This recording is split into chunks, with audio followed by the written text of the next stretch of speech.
আমাদের সবচেয়ে বয়স্ক স্টুডেন্ট হচ্ছে 65 প্লাস একজন ছিল।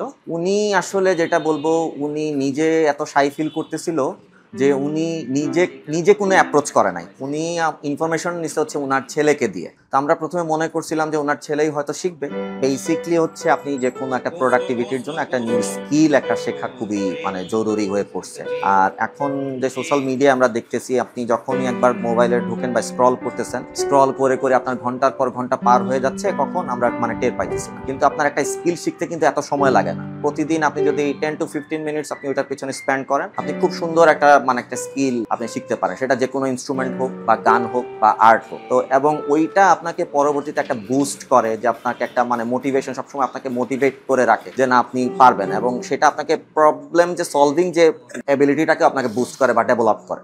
প্রথমে যদি মিউজিশিয়ান হতে চায়, সবার প্রথমে যেটা লাগবে, মিউজিকের উপর তার প্যাশন লাগবে, মিউজিকের প্রতি তার প্যাশন লাগবে, ডেডিকেশন লাগবে। তারপর ওইটা যখন থাকবে, তখন প্র্যাকটিসটা না অটোমেটিক হয়ে যাবে। একজন আপনার একটা কোনো কিছুতে প্যাশন আছে, তখন আপনাকে কেউ ধাক্কা দিতে হবে না যে প্র্যাকটিস করেন, আপনি এটা অটোমেটিক চলে আসবে।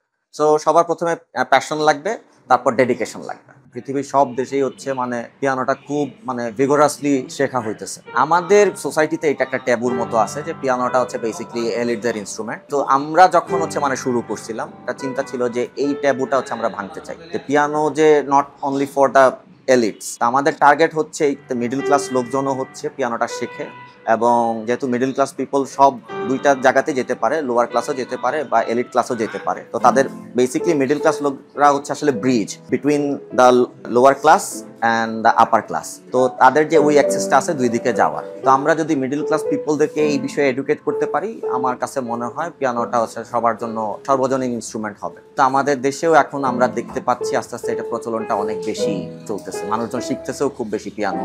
আমাদের হচ্ছে এখানে প্রচলন ছিল বাঁশি ছিল, এখানে ছিল দোতারা ছিল, যেটা আমাদের গো থ্রু এলিমেন্টস যেগুলো ছিল ওগুলা দিয়ে মানুষজন হচ্ছে ইনস্ট্রুমেন্ট বানায় ইউজ করতে পারছে। এখানে যেমন আমাদের পিয়ানোটা আসছে হার্পসিকর্ড থেকে, হার্পের হচ্ছে কোনো প্রচলন আমাদের এখানে ছিল না। তো এইটাও হচ্ছে আপনি আর্থসামাজিক অবস্থাটা হচ্ছে দেখতে হবে, ওইটার উপর ডিপেন্ড করে আপনার টোটাল যে কালচারাল যে হচ্ছে সিনারিওটা, ওইটা পুরোপুরি ডিপেন্ড করে হচ্ছে আপনার অর্থনৈতিক ব্যবস্থার উপরে। আমাদের ফার্স্টলি আমাদের একটা ড্রিম আছে, সেটা হচ্ছে আমাদের স্কুল থেকে আমরা অনেকগুলো হচ্ছে বাচ্চাদের মিক্সড ব্যান্ড বের করতে চাই।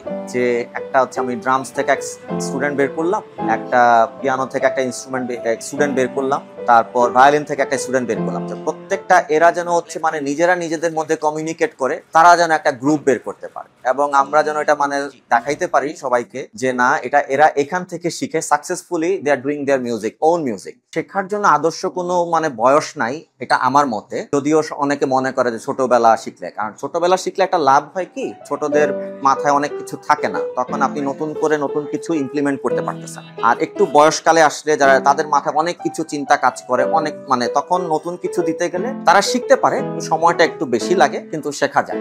কিন্তু পরে দেখলাম যে ছেলে এসে বাবাকে এসে ভর্তি করাচ্ছে। তো উনি সবসময় আমাকে জিজ্ঞাসা করতো যে বাবা আমি পারতেছি কিনা।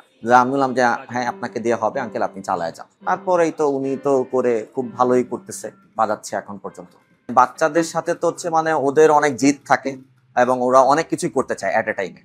ইউটিউবের হচ্ছে জামানা, ওরা অনেক কিছুই শোনে। তো বাচ্চারা অনেক সময় টেইলর সুইফটের গান করতে চায়, ইভেন চার্লি পুথের গানও করতে চায়। তো রিসেন্টলি আমার একটা বাচ্চা হচ্ছে বলতেছে চার্লি পুথের গানটা হচ্ছে করবো, চার্লি পুথের সি ইউ এগেইন গানটা করতে চায়। তো আমি ওদেরকে হচ্ছে সবসময় হচ্ছে বলি যে এক ধরনের লোভ দেখাই, হ্যাঁ এটা শিখাবো। হ্যাঁ আমি ওটা শিখাইছিলামও, কিন্তু একটা শর্ত ছিল যে এই দুইটা লেসন করলে আমি ওই গানটা শেখাবো। পরে আমি গানটা শিখাইছি। গান আসলে কোনো নিয়মের বেড়াজালে আবদ্ধ হওয়ার জিনিস না, নিয়ম দিয়ে গান করতে হবে এটা আসলে আমরা বিশ্বাস করি না। এভাবে করেই এক একজনের যার যেরকম পছন্দ, যার যেরকম ভালো লাগা, সেভাবে করেই সে গান করবে। কিভাবে গান গাইলে গানটা সুন্দর হবে সেই জিনিসগুলো, ভোকাল থ্রোয়িং, এক্সপ্রেশন কিভাবে দিতে হয় গানে, এগুলা নিয়ে আমরা বেশি কাজ করা শুরু করলাম। সেই চিন্তা থেকে এই ডিপার্টমেন্টটা চালু হয়েছে এবং তারপর থেকে চলছে। আমার এখানে স্টুডেন্ট যারা আসে তারা সবাই মোটামুটি জব করে কিংবা বিজনেস করে, তারা তারপরে এসে মিউজিক দিয়ে তারা আসলে রিলিফ পেতে চায় সারাদিনের পরে জীবনের, এবং গান তাদের ভালো লাগে দেখে তারা গায়।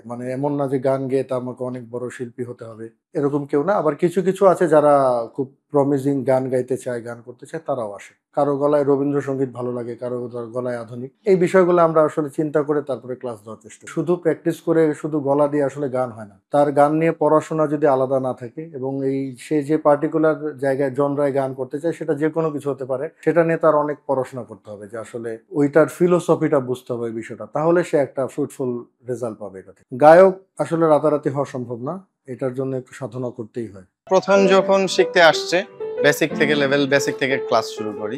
অনেকেই আসে যে গান বাজানোর জন্য, হ্যাঁ, বেশিরভাগই চায় যে আমি কবে গান বাজাবো। তো ওরও এরকম টার্গেট ছিল, একজন স্টুডেন্ট ছিল, সে গান বাজাবে, কিন্তু আমাকে কখনো বলে নাই যে সে তাড়াতাড়ি শিখতে চায়। তো একদিন হঠাৎ সে বলতেছে যে আমি একটা গান বাজাবো, এটা আমাকে শিখায় দেন। তো আমি তাকে বললাম এই লেভেলে তো আসলে এই গান বাজানোর জন্য না, তারপরও সে আমাকে শিখান, যে কোনো ভাবে হোক শিখান, কিন্তু তার মোটিভ মানে উদ্দেশ্যটা বলতেছে না যে হচ্ছে কাকে শোনাবে বা কি। হ্যাঁ, যদি এরকম হইতো তাহলে তো আমি তাকে শিখাই দিতাম, কিন্তু বলে না। লাস্ট পর্যায়ে এসে সে বলতেছে যে আসলে এই গানটা আমি আমার বন্ধুর বার্থডেতে আমি এটা বাজাবো। বাসার মধ্যে মেয়ের এতগুলো ইনস্ট্রুমেন্ট, তো চিন্তা করলাম যে পড়ে আছে, আমরা কেউ ওরকম ভালো বাজাতে পারছি না।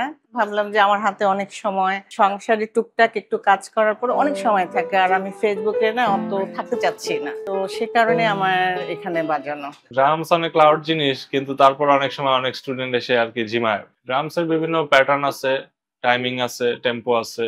এই সব প্যাটার্নের মূলত রিদম শিখিয়ে তারপরে একটা সেন্স গ্রো আপ করতে হয়।